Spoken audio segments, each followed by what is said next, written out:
Hello বন্ধুরা, আসসালামু আলাইকুম। দেখেন, আবারও আসলাম আপনাদের সামনে একটি গেট বিম নিয়ে। গেট বিম করার সময় অবশ্যই গেট বিমের রডগুলো মাটাম করে নেবেন।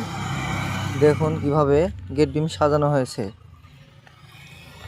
এবং গেট বিমের কোয়ালিটিগুলো দেখলে আপনি বুঝতে পারবেন কাজের ধরনগুলো কেমন হয়েছে।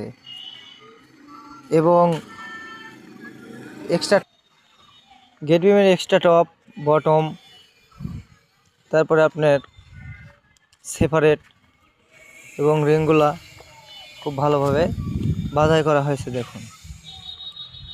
আর আপনারা অবশ্যই ল্যাপিংয়ের ক্ষেত্রে রডের জোড়া, যেখানে এটাকে তো ল্যাপিং বলা হয়, ল্যাপিংয়ের ক্ষেত্রে অবশ্যই রড ডপটেন করতে হবে।